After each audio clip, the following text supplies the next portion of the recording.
So this is our spring 2018 semester. We're working in typography class, and we have a thing called Exercise 6 where we're doing a Mozart booklet, and we want to download this text which says Mozart text corrected, and we are continuing to correct that text as we go. I'm just going to work with this one today, so I've downloaded that, and here it is. We're kind of examining this text to figure out what pages things are going on and where to break. We have concluded that obviously this is the cover information. This information here is for the inside front cover and the first page, or page 1. The biography section would then start on page 2, and from here we don't know where it's going because we haven't electronically copy fit the text yet. So we are going to now electronically copy fit some text in InDesign. We've also concluded that the size of our pages of our book are, I believe, what was that, 4 inches wide? No, 4.5 inches wide by 6 inches tall. Okay, so I'm going to open InDesign, and I'm going to create a new document. And don't use book, even though we're doing a book. And you're going, why would I not use a book? Well, let's say if Nia was working on the first section, which that first section was biography, and she was only assigned those pages, the book feature actually lets me marry Nia's section in with, say, Kat's section, which she might be doing the Q&A, test your knowledge on Mozart section. So oftentimes when we're working on a really big project, like a big magazine, it's not just one person working on it. You have a couple people working on different sections. Well, the book feature allows you to marry those sections together. So don't let this book thing confuse you. We are instead going to choose document. That book feature is phenomenal, by the way, if you have that kind of situation where you have multiple people working on a project. All right, so our units, let's go ahead and go to inches so we have a better understanding in this new document window. And we concluded that the width was 4.5. Is that right? Oops, my keyboard is really sticky, so that would be 4.5, and our height would be 6, and our orientation would be landscape, and we do want facing pages. Reason being, this is a book. Is it working? It was spinning. Oh, each ball of doom. For the pages, how many do we have on the interior? 24. You can actually tell it 24 pages. Did you say portrait or landscape? Portrait.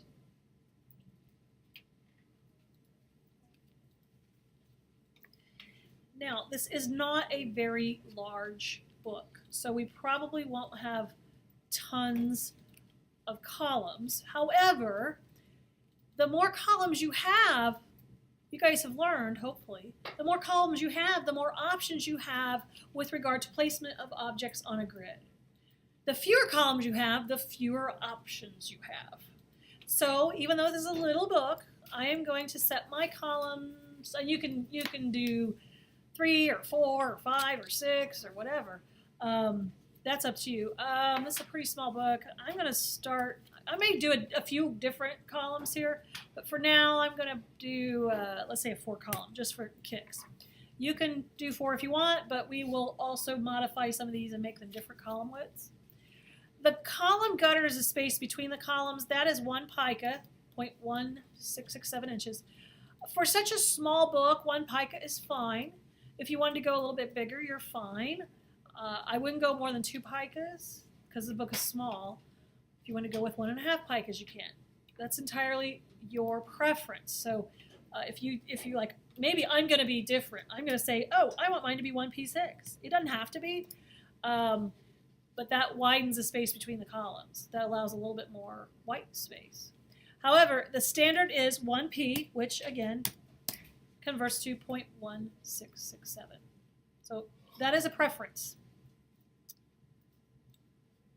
Margins. Oh, this is about a classical thing. Remember earlier on in the semester we talked about the golden ratio, the golden mean, the golden whatever, the golden sequence, Fibonacci sequence. If we look at traditional books, there is typically a little bit more room at the bottom. So you want to make sure in your margins that your lock is unchecked if you want them to be different. So maybe for my bottom, I do 0.75 inches. Usually in a book, not always, but usually, your inside margin is half the amount as the outside margin. So in here, where the spine is, that's half of what the thumb space would be. So maybe I want my thumb space to be a half an inch. If the inside is typically a half, not always, but typically a half, then I would make that 0.25 inches. So these are all different numbers with the exception of the top and the outside. Those would be the same in this case. It doesn't have to be the same, but in this case it might be. Now if you're getting funky with your page numbers and you will put them somewhere other than the bottom, you might have a wider outside margin to accommodate this really cool thing that you're doing with your page numbers. So this stuff can change. You do not have to have the same margins that I have here in my document. Bleed. Well, that's pretty much always the same on this kind of a document. If it were a billboard, you'd have a giant bleed. This is not a billboard. It's a small print graphic. What is the bleed supposed to be? 1/8 of an inch. 1/8 of an inch is 0.125. And you definitely want that to all be 0.125. When you hit the tab key to go to the next field, assuming you have this little chain linked, it will automatically fill those in. We don't need a slug area. That is a special area if you had some, let's say you wanted some silver foil on this, which we can't do here. That slug area might mention that there's a special printing process that needs to be done for that silver foil, and it might mention which pages. We don't have that ability to do silver foil, so we're going to leave the slug alone. We're not sending this out to a real printer. So at this point, I'm going to hit OK or Create. It's going to have a 24-page document starting on page 1. As soon as it decides to get over itself, there we go. I'm going to hit the W key. There we go. Yes. Oh, yes. Oh, where things are doing better, but this computer is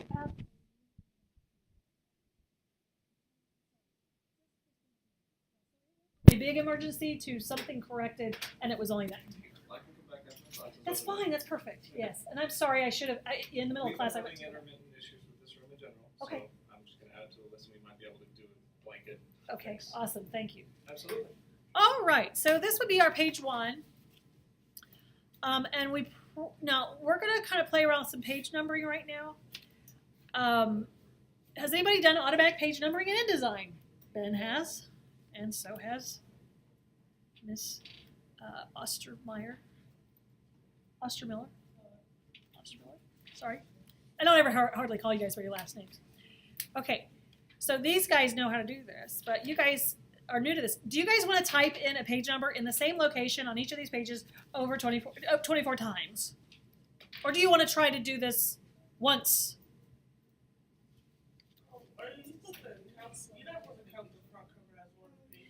Right now we're not.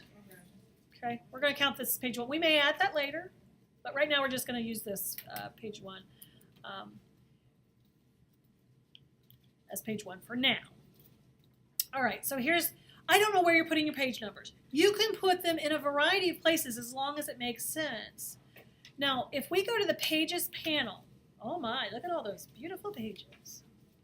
It tells us, that's page 1 and 2 and 3, but we don't see numbers here. If you double click on this thing that says A Master, oh, this is kind of a little template. We don't want to put a lot of design elements on here because they'll end up on every page of the document. But this is where we put automatic page numbering so that it will end up on the same location every time, and it will automatically number them. So, some of you guys might have the idea, I'm getting the type tool, to put your page numbers over here in the margin area there. That's perfectly fine. I just drew a text box right there. Now, you don't want to type in a capital A here, but that's what's going to show up. If you type in a capital A, it will show as a capital A on every page, so don't get confused here. When we are working with automatic page numbering, we would go to Type. This is after you draw a text box and your cursor is in there. Type insert special character. You have a flyout menu. You go to markers. You're like, oh, wow, what's markers got to do with page numbering? Exactly. Markers, and oh, current page number. There is a keyboard shortcut for that, and it is a mile long. Shift Command Option N. Oh my. Well, you remember that? Maybe, maybe not. Now this will put an A, a capital A, in that box. Oh, there it is. Do you want us to do that if you haven't decided where we want? Yeah, because you can always move it later. That's the cool thing about this. Yeah, go ahead and get you an automatic page number little box in there. You can move it later. You can change the font later. You can do something cool with it later. Right now, we're just going to keep it kind of basic. Now, we need one on the other side. Just because we have one on the left side, InDesign doesn't know to put one over on the right side. It doesn't know you want that. So I am going to click on this with my selection tool. If you hit the escape key, it will give you that. And if I hold down the option key, that's the copy key. And if I hold down the shift key, that keeps it in line. Notice how it's not going up and down? Fabulous. I'm going to drop that roughly in the place that it needs to be on the other side. Keeping in mind this is mirrored. Typically books have mirror, type things going on. Now, how do I know if I'm in the right position horizontally, from left to right? I don't. I'll show you in a minute how I figure that out. I don't like to have to do a lot of the math because the computer is an accurate tool and it can do this for me. Now, before I get too far, this little page number probably, since things are mirrored, instead of being flush left, what should it be? Flush right. Shift Command R for right, right? Remember that keyboard shortcut? Shift Command R for right, Shift Command L for left, Shift Command C for centered, and so on. Now, I do know that this is in the identical location as far as going up and down, but from side to side, I don't know that I am correct. So here's what I do because I don't want to do any math. And the X and Y, or the, let's see, it would be the X-axis. Sorry, the X-axis, or the Y-axis on these are identical. If I click on this, it says 2.72, da-da-da-da. If I click on this one over here, it should have the same number. But the X-axis is different. The position on the X. I'm not even going to pay attention to that. I'm going to zoom in to the one on the left. And here's how I do it, and it's accurate, and I don't have to deal with a lot of mathematics. I select the rectangle tool, and I will draw, and it'll snap right to it. I will draw a rectangle from the edge of that text box to the edge of the page. I will cut it, which is Command X. This is accurate. I'm zoomed way in. You've got to zoom way in for it to be accurate. I cut it, which is Command X, after I've drawn it. Then I zoom out, which is Command 0, the number 0, not the letter O. I go to the right-hand page. I zoom in.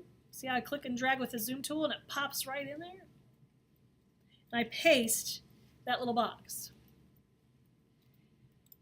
Now I'm going to move this little box so that it's aligned to the outside edge of the page, and now I know that this needs to move over just a smidge. If you have to, hold down the shift key while you're moving it so it doesn't go up and down on you. That is perfectly mirrored location of the one page number holder on the left. I'm going to delete the box, otherwise it'll end up on every page. Now, this took some effort. Perhaps I should save this in case the computer networks go down. File, save as. Excuse me. I might call this. No, you'll have to put it on Google Drive or something. Yeah, I would definitely put yourself. Yeah, you can copy it off of Google Drive. Yeah. I'm going to call this exercise 6 because I'm just testing right now. 4 column layout, because that's what it is. Exercise 6, 4 column layout. You can call it whatever makes sense to you. And I'm going to put it into my exercise 6 folder. Notice I am not there. I'm in some other folder. If you can't see where you're at, like this view, click on the little arrow to the right of the name, and you will find desktop and all the things that are here. So So I'm going to take it to the right location. Because that, you definitely want to hold it, you don't want all this work to go south on you. Olivia? After you go to the master page, Yeah. can you right click on the page to override it? It's a little bit different than that, but you're getting close. Okay, once you guys save this, if you click on your Pages panel and double click on page 1, you will see there is a page 1 there. If you were to scroll down and look at all of these pages, oh my gosh, golly, that's fabulous. That saved me a ton of time. This is why we work smarter versus harder. We let the software do what it's made to do for us. Now, Olivia is asking, hey, what if I want to delete this page number and I don't want it on there? If you try to click on it, it's a locked item. And you can't just go, there's a thing that says unlock all on spread, but it's grayed out.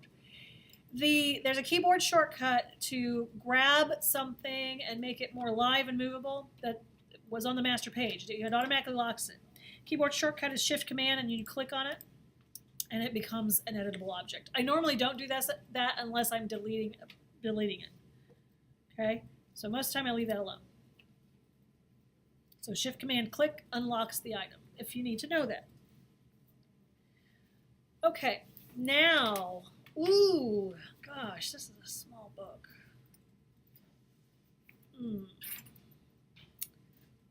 Okay, I want to share something with you. Don't try this right now because I don't want you to waste your time. I'm going to input some copy in here, and it's going to be a hot mess, and I want to share that hot mess with you so you know not to do it, and we can find a workaround. Okay? Yes, Olivia. Before you start, if I delete the page number on page 1 and 2, should it start on 3? Like, should the number start as number 3 or should it start as 1? No, it'll start as 3. Yeah. Oftentimes books, you don't see a page 1, and you oftentimes don't see a page 2. They kind of keep them quiet. Especially in table of contents, you don't want to see a page number, but it counts as page 1, and you'll open it up and you're like, oh, here's the first page, and it won't be page 1, it'll be like page 5 or whatever. Yeah. I know we labeled them 1 in this book. Yeah, and it will still be page 1 of the document. Like a body copy or like. Yeah, it'll still be okay. Okay. Yeah. So you may not you may not see a page number until you get to page 3 because you're choosing to delete those, and that's fine. That's perfectly fine. Okay, so let me show you a problem, and then you guys don't do this because you'll be like, oh my god, I just wasted my time. I'm going to place this text. File, place. I'm not copying and pasting. Do not copy and paste from your Word document. Do not do that. Am I clear? Okay. Do not copy and paste from your Word document. I keep seeing it happening. Do not do that. You will not stay employed when you do that. Okay, so we're going to go to File and Place instead, Command D. I'm going to go find my text. There it is. I'm going to open it, and I'm going to have a loaded cursor here in just a moment. It's a lot of text, so it takes a second. It's a lot of text. Oh, it's missing some fonts. I don't care. Calibri strikes again. Okay, here's my loaded cursor. Now, this is kind of cool. Again, don't do this yet because it's going to mess up. If I hold down the Shift key, watch what happens. Okay, my Shift key is not on. My Shift key is now on.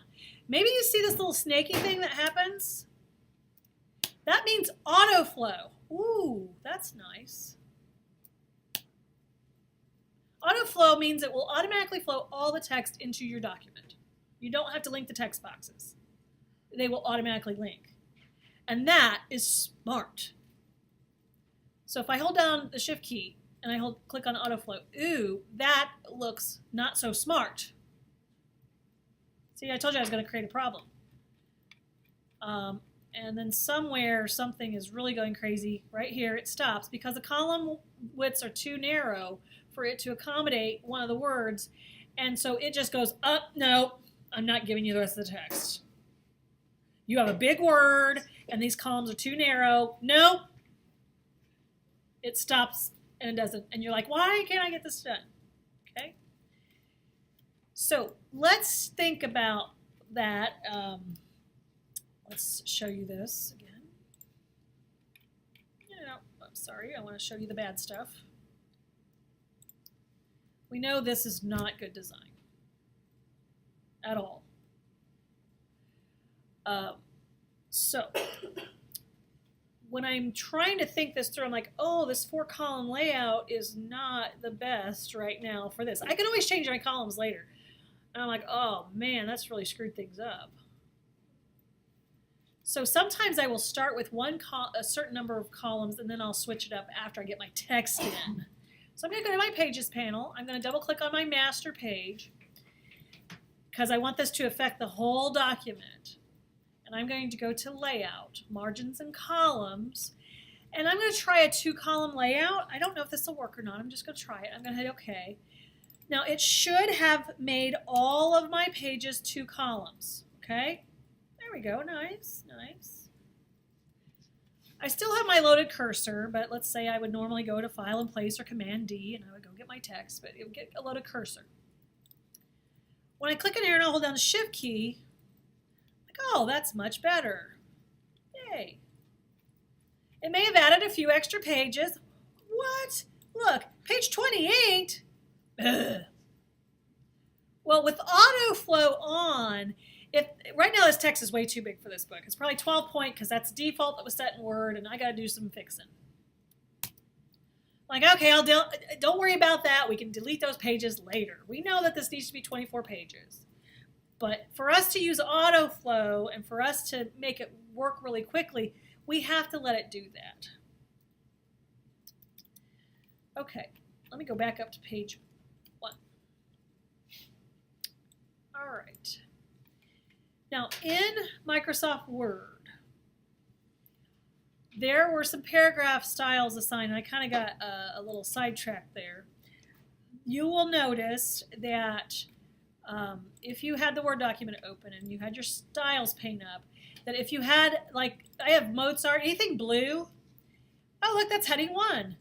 Let's see what this, 1765 to 1791. Oh, that should be heading 2. It says it shows it here, and it shows it over here. Oh, okay, the body copy I haven't done anything with, it's just normal. Early Promise, oh, that's heading number 3. Oh, how interesting. First Love and Loss, heading number 3. Oh, those must look similar. Marriage and Death, heading number 3. Oh, this is fabulous. Turning Point, heading number 3. Oh, this is nice. So in this case, we are working with a thing called paragraph styles.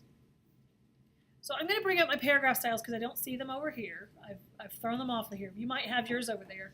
But I'm going to go to Window, go to Type, no, where is it? Styles, rather. They've moved it. And Paragraph Styles, and I will have a Paragraph Styles window. Oh, this is very nice. Now, if I wanted to, I will click and drag over this first bit of text, which is up to the word biography, not including biography because that's a whole different section. And I might go, oh, that's the normal. If you guys want to, I would go ahead and edit the normal paragraph style and make it a little smaller. 12-point type is, or 11-point in this case, is much too large. So I can double click on the normal and you'll get this option. And the cool thing is anything you need to set type is right here in this column. Your basic character format, which is your font, your point size, your leading, kerning. Advanced character formats, such as baseline shifting. We don't use that one as much. Indents and spacing, if you want to push something in from the left or the right, you have that here. If you have a tab, which on the table of contents, we might do some tabbing. Paragraph rules, meaning lines within the paragraph, that's there. All sorts of stuff. The color, character color is in there. Bullets and numbering. My gosh, everything you need to set type is right there. Oh, that's fabulous.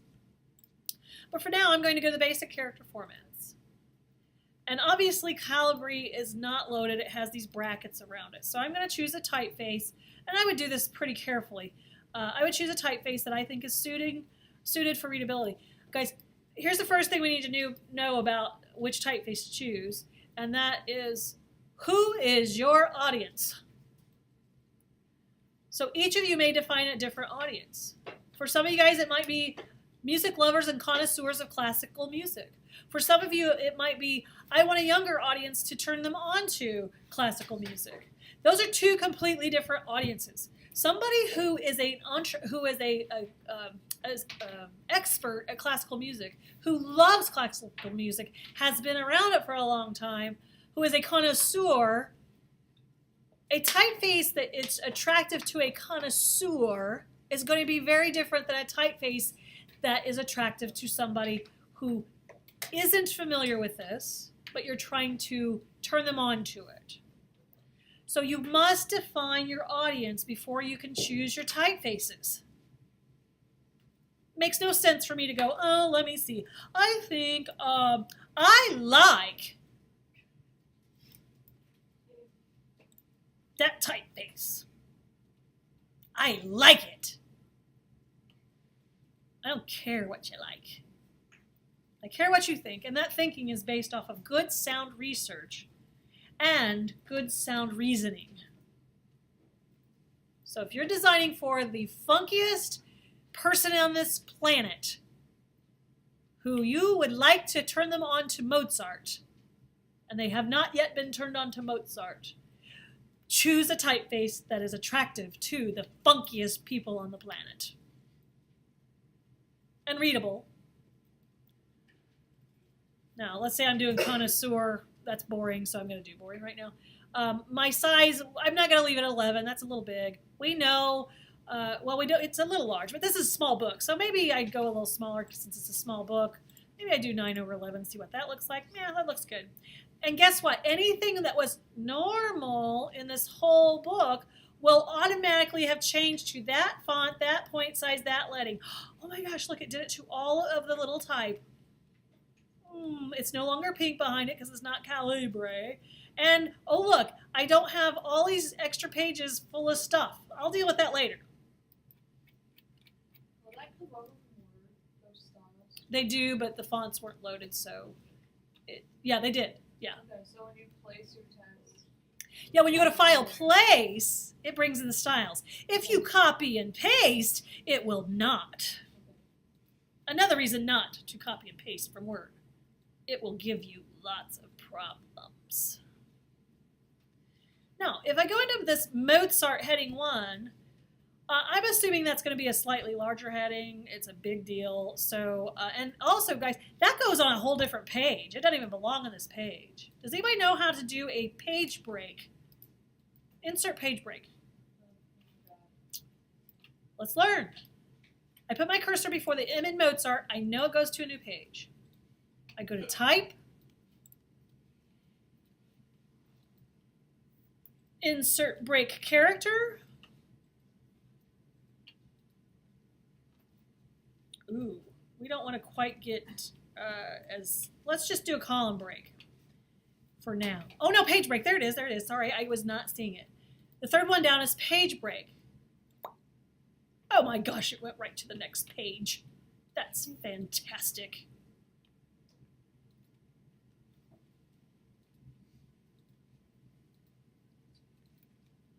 So let's get it to where it belongs. Now, I'm triple clicking on Mozart just so you can see what I have selected. You do not have to You don't have to triple click. You can just have your cursor in there. I'm just doing this so you can see where I'm at. With paragraph styles, you only have to have your cursor in there. It says it's heading 1. I don't like Calibre. I don't like that size. Well, I don't think Calibre is appropriate. I don't think this size is aesthetically pleasing. Let me double click on the heading and let me shop for different typefaces. I'm going to do like old and stodgy. Oh, let's do mesquite. No. Is this appropriate? Yippee-ki-yay, Mozart. That is not appropriate. Right? Nothing about Mozarts and cow patties and cows go together at all. So we must be very careful about our selections. No. Definitely not. See, I need to do a little bit of looking things. Definitely not papyrus. Why not? Why not papyrus? It's beautiful. It looks like parchment. The stuff that, why not papyrus even though it's gorgeous? It's overused. It's within the top 10 fonts not to use. How about hobo? Do we have hobo loaded? Oh, how about hobo? How about Comic Sans? We know Comic Sans is a no-no. How about hobo? Oh, nothing says a little mojo like some hobo. Is Mozart about mojo? Is he about like? Is he an Austin? Are he an Austin Powers like? Oh, Randy dude, you know that kind of guy. This does not go well. Now, if you said I'm designing for Austin Powers, I mean, oh well, that makes sense, but that's not really quite logical. Oh, that doesn't make any sense. This is kind of cool because you could see it, and not only will you see it on this page, you'll see it. It changes all of the big headlines. Oh, it does. Yes. I'm going to hit OK. I'm going to see if there are other ones. Let's see. Oh, there's one. Ooh. Well, we know we're going to have to break some grids here. Is there another one? Oh, there's another one. Oh, I'm going to have to break a grid there. Oh, there's another one. There's another one. Oh, my God. That did it all by itself. That's cool. Yeah, it sure did. All right. Let's see what our next thing is. 1756 to 1791. Heading number 2. Okay, I know I don't want it to be Calibri, so I'm going to click on basic, and I'm going to say, oh, what fun is that? Well, I'm just going to use me a Helvetica New because we know we like that one. We don't care what we like. I'm just going to do it just because it looks so different from the serif typeface that, there we go. What size? Oh, 13. Yeah, a little smaller maybe. What about the leading? Should I take that down? Yeah. Oh, that's perfect. And it'll do it to anything it'll just do it to all of them in the whole document. And do I want these blue? No! If I want, I can go to the color. And right now I have a very limited color palette. When I add more colors, I can go and edit it, but it just made them all red, not just that one, but it made all of those that are for paragraph style 2 red, if there are very many. Oh, there's one here. There aren't very many of those. Oh, there was another one down in there somewhere. We've already talked about the body copy. However, on our very first exercises, I've always, from the very beginning, I've always stated that we need to kill, this is before widows and orphans, we always need to kill what? Hyphens. Do not go up here and do this. Oh, but that's how you taught us. I know, but that was before I taught you paragraph styles. Double click on the paragraph style and go in here, click on hyphenation and say no. No. Oh, wait, here it is. Sorry, you can do that. Just do that. Just one no will suffice. And if you see, it'll change all of those paragraphs like that. That sure beats the heck out of highlighting each paragraph and telling it to turn hyphenation off. This stuff is quality of life type things. You can literally spend hours and hours on this same kind of thing, or we're spending just split seconds. Early promise. I guess the nice thing about Calibri, it lets you know, hey, you got to take care of something here. Oh, that's heading number 3. Let me double click on it. Oh, well, what font, what point size, what leading? Oh, let's just do what? Oh, Bodoni. What the heck, why not? Let's do maybe a little heavier one, bold condensed. And that needs to be a little bigger since it's a subheadline. The leading, I'll keep that 11. But it's got big chunky space after it. We know from our last project that we should have more space before a subheadline and less space after. Ooh, indents and spacing right there. It says spacing. Space after, we're taking that out. There we go. And it did it to all of them, all at the same time. On every single page, it did that. To anything that had that little subhead. Oh my gosh, that's like, let me do this. Oh my, look, it's done a very fabulous job at formatting this stuff. It looks that, let's see, we're looking for pink stuff. Oh, there's some problems in here with some pink. I'm going to zoom into one of these guys here. I'm not sure what paragraph style that is. Oh, number 4. Oh, I should double click on it. And maybe I'm going to use the Helvetica thing again, Helvetica New. So this is just makes things just so much easier for us. And I don't want it that condensed. This makes things so much easier. That looks like it needs to be pretty small, so I'm going to do that. Wow, and it reflows your text too. Now, this is I'm a bit perplexed by this. This is a bit perplexing. Why is that pink? Oh, on yours it may not be. This typeface, whatever it is, I don't even know what that typeface is. I've never used it. It doesn't have an italics. Oh, it must be a real great font then. It doesn't have the basics. So I need to get away from that typeface for my normal paragraph style because it doesn't even have an italics. Oh, great. So I'm going to go edit my normal. I'm going to go find a typeface that actually has an italics. It will be Reflow. Oh, that is not good looking at all. Ugh, horrible. Let me get a different one.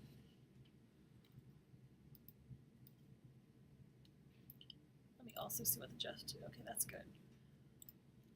Lucida Grand does have some very strange letter spacing, and this does not work beautifully. I don't want a Myriad Pro. That's a default. Oh, Optima is a beautiful, beautiful typeface. 9 over 11, sure. Now, I should have gotten rid of a bunch of pink in this case. You may not have ever had the pink on yours because this typeface has italics. Oh my gosh, this is going so quickly. It's amazing, these paragraph styles. They make your stuff go so quickly. Now, there are problems like this that I need to solve. That's a big old headline. But for the most part, I've got a lot of good things going on here. It's the little stuff I got to take care of. I'm going to save that. And I'm going to sit here and I'm going to systematically try to figure out how to break this up. Now, you can move text boxes around. You'll see how I'm like, oh, I'm going to move that for a second. I think this intro paragraph might go across to, like, I'm breaking the grid, and that's okay. Might do this. I'm going to take this paragraph, and you're going to have reflow. I'm like, oh, I want this to start here and break over to a new column here, but it's gone. Well, if you click on the little, hey, there's more text here icon and draw a box, it will automatically flow. And this part of it does take time. You'll also see that there is a caption here, which I need to make a style sheet for because those paragraph style captions are usually a completely different size and so on. But I know by seeing this, I know there are at least 2 pictures on this page. Okay. Also, there is this fabulous, lovely. This stuff is the stuff that it will. This is the kind of thing that even professionals were like, oh, geez, oh, look at all this stuff I got to figure out. We have a sidebar. Oh, a sidebar. Dang it. We've not done those.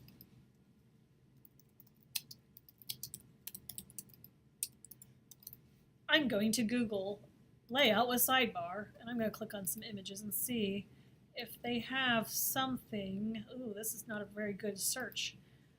Let's say magazine layout, or I'll just say magazine, even though this is in a magazine. Try to get down. Oh, there we go. There we are. Now we're talking. If you are not sure what a sidebar is, do a Google search on magazine with sidebar, magazine layout with sidebar, and we will see here.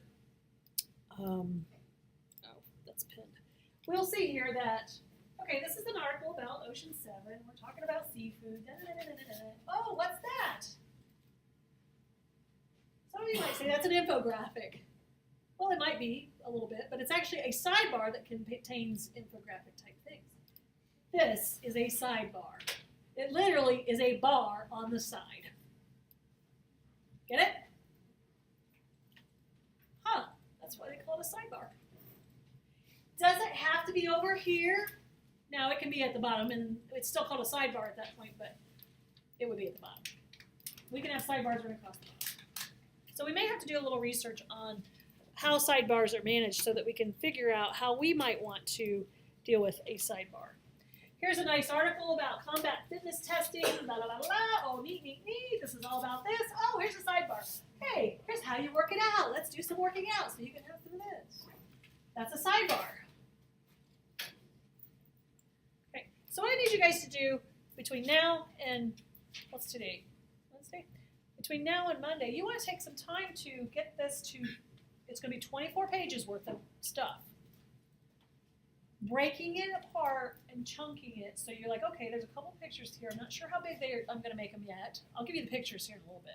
But you guys just got to get this kind of chunked out first. It is, I will admit, for all designers, whether you're new at it or a seasoned veteran, this part of it is, to me,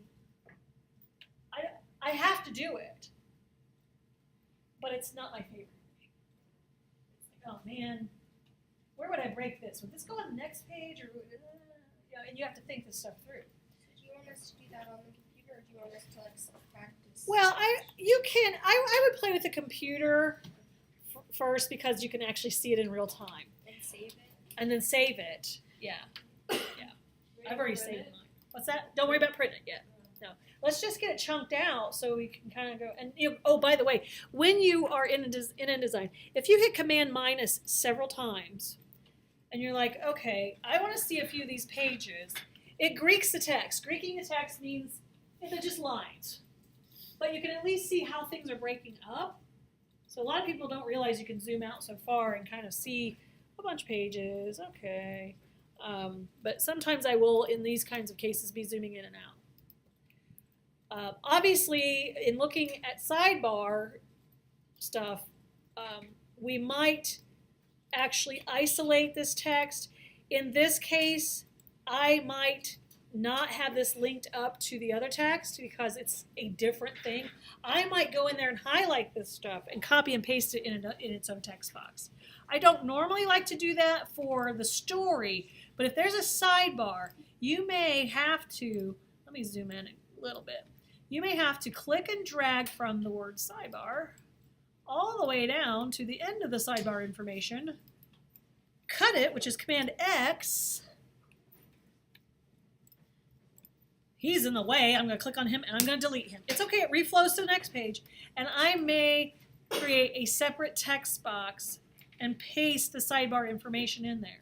And I may have to have a couple of sidebars. If I can't get this to fit, it may go here and I might have a sidebar on the next page that continues. So, and that, or it might go across the bottom of this page. This is the part that is the most maddening because you're just trying to figure out, where am I going to put everything? What makes the most sense to do this, and it's not really necessarily a design thing. It's more of a just chunking things out and laying it out. So if this sidebar, we might have a sidebar here, and we might even come down and that sidebar might be continued on this page if you wish. Well, you might have the sidebar going across the bottom. And if there's not enough room, it might continue to the next page. We don't know yet till we tinker around with it. But you do want to take the time, and this does take time, to do this. I can't do this for you. I'm showing you how so that you have knowledge and so you can try to work it out. If I did this for you, that would be no favor at all. Me typing in Word, that's a favor. That's okay. I get, but me laying this out for you is not doing you guys any good. This will be your job. Okay, so let's see what's due Monday, if anything. We're probably work in progress on booking. Let's see. What's today, the 11th? So demonstrations and building a 28-page document. Well, we're doing 24 for now. We'll deal with the other pages later. Narrowing down your grid structure. You guys can play with a couple of different grid structures. You can just go to layout, margins, and columns and change things as you go. Electronic copy fitting and text in preparation for sketching layouts. That's what we're doing now. Don't worry about printing thumbnails yet because we're not there yet. You guys have to just get it to fit. You can print them later.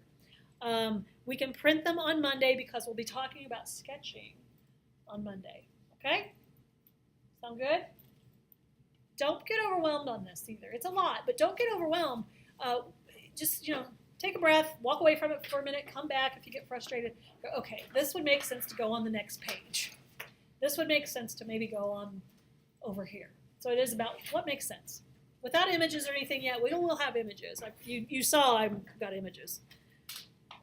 And you can also research some of your own images. If I give you images and it says, okay, this is for caption this and this is for caption that, you're like, ooh, that is one ugly picture. Do a little research. If you find something better and it's accurate, use that picture. So should we be, when we are placing the text, we should be thinking about pictures. Yeah, and when you see the word caption, you know there's going to be a picture with that caption. Okay? But we don't know how. We don't know? No, that's entirely up to you. So you might just make a little space. Just put a little box. Like, if you're like, I just don't know yet, we don't even know if it's a horizontal picture or a vertical picture. You could, I suppose, go, well, there it says caption. I'm going to put a box here. I'm going to fill it with black. And I am going to do this. And look, that caption goes right underneath that. Okay? So you can, it'll change a little bit, but at least you're allowing a little bit of space. Yeah. That's a smart thing to do. Okay. So, you guys, it is a bit of an exercise to get this done. Class has technically ended, so go ahead and sign out. I'm going to save my attempt. Text placed and separated out to go across this 24 pages so that how it's broken between one page and another, one spread another, makes sense. Okay? And if you have to fake putting in boxes for images for now, I would, because we know this page has 2 images on it for sure because there's 2 captions. Can't start on page 2. The page 1 will be the table of contents, and page 2 will be the beginning of the story. Woohoo! Oh, by the way, this project is worth 200 points. I don't know if you saw that, but it is. It's a big one. What's that? It is. It's twice 100. This is will apply all that you've learned up to this point, and then some new stuff. It's a biggie, but it'll be awesome when it's done.